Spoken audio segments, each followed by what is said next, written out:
Agora, voltando, Silvio Navarro, finalmente, como é que fizemos aí análise dessa série de derrotas aí do governo na semana passada e agora estão tentando aí juntar os cacos. Hoje houve reunião aí em Brasília, na manhã, o presidente Lula está reunindo os ministros para tentar reverter essa situação, mas está complicado, né, Silvio?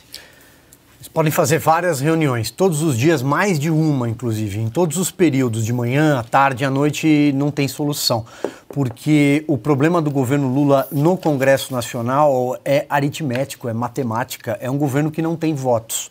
A semana passada foi a semana em que o governo perdeu tudo e, além da ruindade, de ser muito ruim, não ter nenhum ministro, são 40 praticamente, com o governador postiço Paulo Pimenta do Rio Grande do Sul, 39º, praticamente 40 ministros e ninguém conseguiu ter uma única ideia até agora. Um fiasco. Mas vamos voltar ao Congresso Nacional. O governo tem alguma gordura e sabe no Senado, porque a renovação na eleição anterior foi de apenas 1/3 das cadeiras, mas em 2026 teremos a renovação de 2/3 das cadeiras. E com isso, se cada estado do Brasil, se cada unidade da federação eleger um senador de direita, um conservador, um liberal, um anti-PT, por exemplo, nós teremos um Senado completamente conservador, somados os que já estão lá, porque a maioria desse terço eleito em 2022 é conservadora. Isso vai mudar completamente o jogo, inclusive a relação com o judiciário, porque o Senado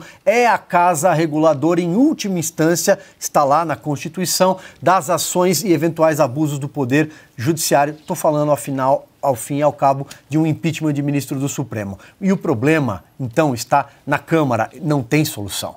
Um governo que elegeu 68 deputados pelo PT, 7 do PCdoB e mais 5 parlamentares ali na tal federação.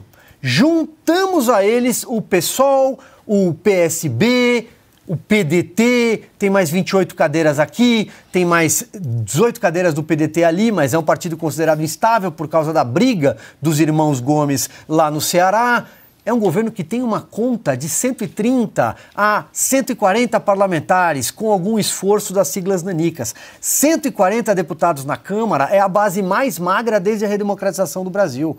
Fernando Collor, que largou com a base mais magra, tinha 160 deputados. Sabemos qual foi o resultado.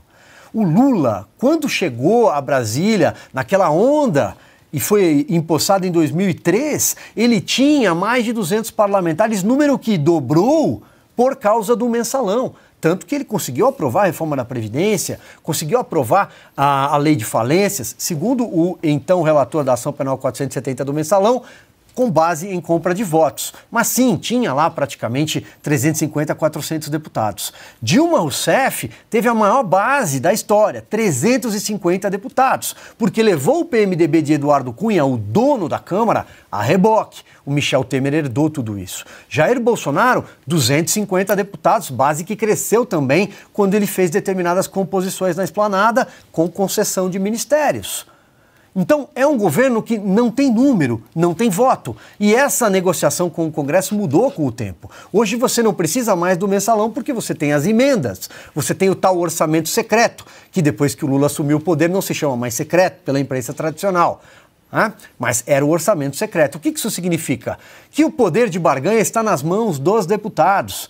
É negociação de emenda no varejo. Tem um projeto para votar, tem uma emenda aqui, a Constituição para votar, negocia no varejo. Isso já custou muito caro, custou a presença da Caixa Econômica Federal no ano passado, custou o Ministério do Turismo, o Ministério do Esporte, o Ministério de Portos e Aeroportos, bilhões em emendas parlamentares. Mas não vai ser revertido em apoio maciço. E finalizo, Paula. O problema também está nessa figura que acabou de aparecer na sua tela, Alexandre Padilha.